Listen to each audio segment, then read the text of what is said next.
Hi guys, welcome to my Health Back YouTube channel. Today I'm going to be talking about niacin. Now I've just taken some niacin, I've taken it on an empty stomach because I don't mind the flush, and I had to rush because I wasn't going to do a video today, but I decided to show you that the flush is quite normal when you get used to it. Some people just can't take it, so they take lower doses and build their way up and just keep either below a flush or just a minor flush, which basically means that your face will turn pink or red, and you'll get this kind of pulsating tomato feel and look, kind of like sunburn, and your skin will feel heated. I don't mind that, and it's also a way to tell how much you should take and when you need to start taking more, which I'll explain later. So hopefully you can see my face is going red. I can feel it pulsating now, which is like a tingling feeling, and so it starts and then starts getting warmer and warmer. And there's lots of benefits to this, which one major one is depression and anxiety, which I've both suffered from. And I stumbled across this years ago, and when I first did it, I wasn't in the best state of mind. You know, I've always had sort of anxiety, especially that time. It led to a depression. When I took about 500 milligrams in one dose, obviously quite intense because you shouldn't start that amount, I had an amazing healing effect from depression, and it really diminished pretty much after that. I didn't take niacin every day after that, pretty much a couple of doses, and I felt much better and mentally in a much better place. And also it's great for growth hormone as well as sleep. It's a great combination, and it helps you get a very deep restful sleep. So if you suffer from insomnia, take this before going to bed, and you should sleep very well and wake up feeling really good in the morning. When I'm very stressed or I've got a lot going on, I definitely would take it at bedtime and have a really nice sleep. Also, it's made me feel really relaxed at the moment while I'm feeling it. It really calms you down, and that's what I love. And I'll get a bit more into this now, just to explain more about niacin and the flush. So I've got some notes here. So niacin, which you also come across, is actually B3, which is a vitamin as well. It's not a drug, it's a vitamin, which a lot of people think it's a drug because of, you know, what it can do. And it is one of the water-soluble B vitamins, which means it pretty much doesn't stay in your system as fat-soluble ones would. So the reason why you can take things like vitamin C and niacin throughout the day is so it stays in your system and has huge health benefits. Well, I can really feel the heat now. And one of its unique abilities, like I said, is to help you naturally relax, and to get to sleep more rapidly at night, which it's fantastic at. It helps reduce cholesterol as well, which is another benefit for people. And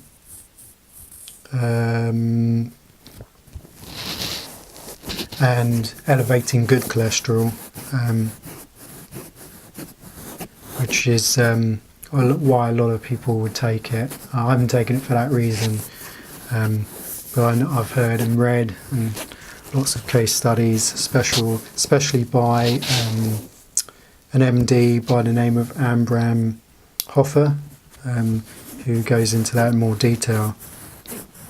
And as I mentioned, it's hugely effective in reducing anxiety and depression, which is both reduced significantly to the point where depression is gone. And once in a while, when I've got a lot going on and there's some issues, I can get anxiety, but with the niacin, that quickly mitigates that. Niacin dilates blood vessels and creates a sensation of warmth, hence you get the flushing, and is known as the niacin flush, which then you get a blushing of the skin like sunburn, and it is temporary, so don't worry about that. Some people, it can last up to an hour, some people 20 minutes, and if you take too much at once, it's going to be super intense, super uncomfortable, and can create nausea and feeling uncomfortable, and you probably wouldn't feel great afterwards, and the flush would be really uncomfortable.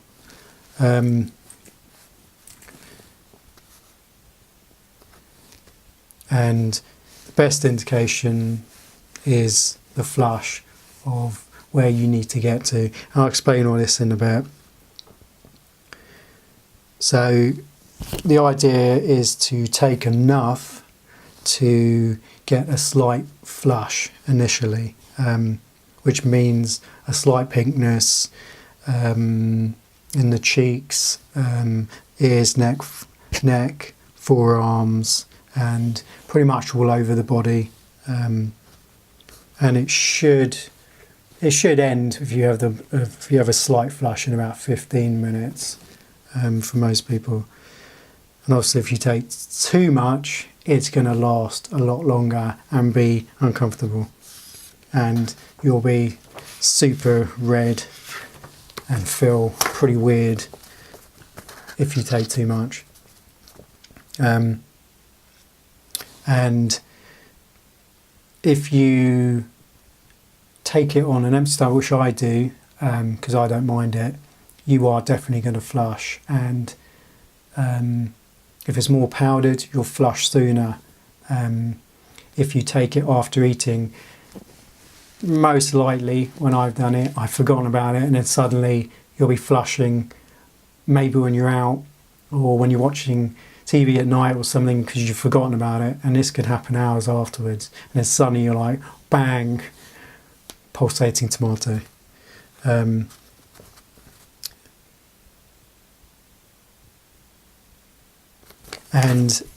the thing is, when you first reach a saturation level where you're flushing, which you can basically work your way up to, and it's generally advised to take 3 doses a day, generally after a meal if you don't want to have that intense flushing. And I started, once I worked out how to do it, I started on 25 milligrams 3 times a day, and kept going each day, increasing by 25 milligrams. So, and then the next day 50, 50, 50, until I got to a point where I got the slight flush.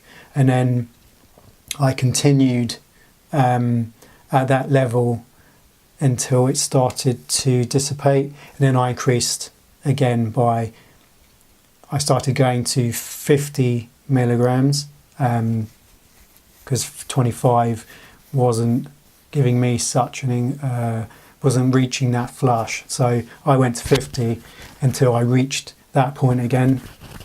And then I got up to about 1,000 milligrams 3 times a day, and I didn't take any more than that. And then stopped for a while to have a break from it. So with each additional dose, the intensity of the flush decreases.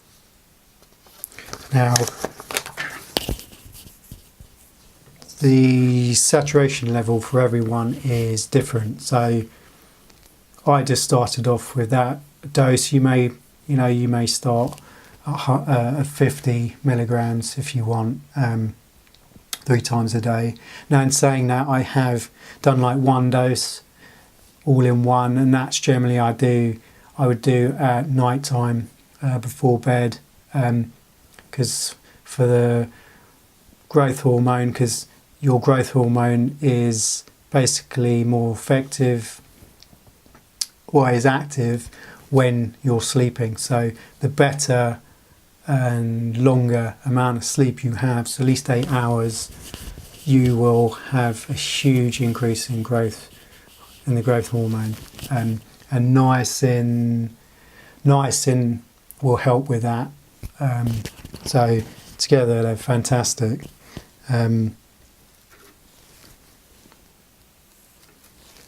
So as a general rule, the more you hold, that's the niacin, the more you need. If you flush early, you don't need much niacin.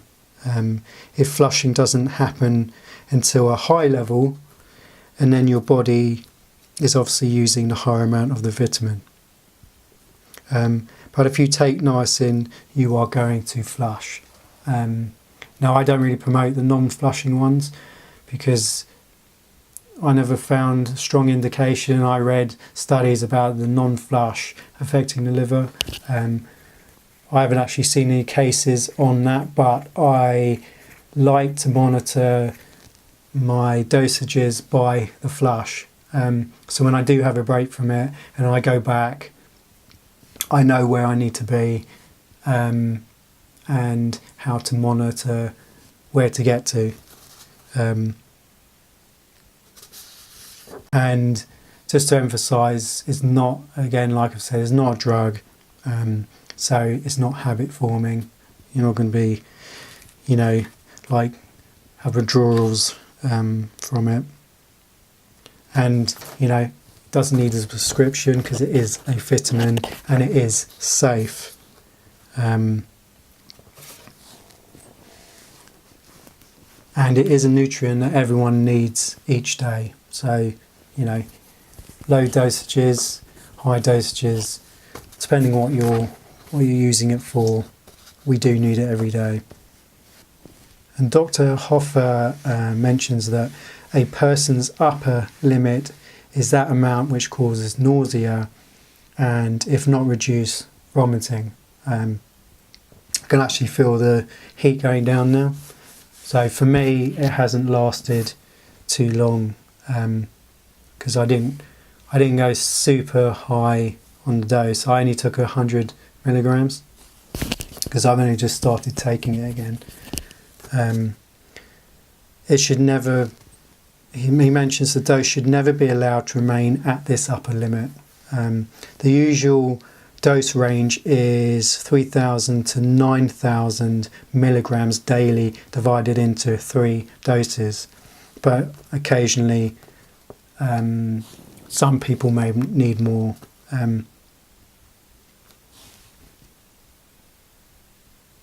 And he mentions that we do not know the toxic dose for humans, since niacin has never killed anyone. So all those skeptics and fearmongers out there, there's never been an actual case of that. There are other forms of niacin, which are the no-flush niacins, and they are niacinamide and inositol hexaniacinate. These forms of vitamin B3 are the ones frequently found in multiple vitamins and B complex preparations, and they do not cause any flushing, but they are less effective, which I found as well. And I love the flush. I mean, once you get used to it, it's actually, and it subsides quite quickly when you work with it. the way you should for your body. And also the non-flushing ones do not lower serum cholesterol. So those are important distinctions. It's a good idea to take all the other B complex vitamins in a separate supplement in addition to the niacin. It's important to mention that, as Andrew Sau says about people in fairly good health, usually choose to increase their doses gradually in order to minimise flushing. Abraham Hoffer, he mentions that generally people who need it the most flush the least. That includes arthritics, schizophrenics and elderly people with cardiovascular problems.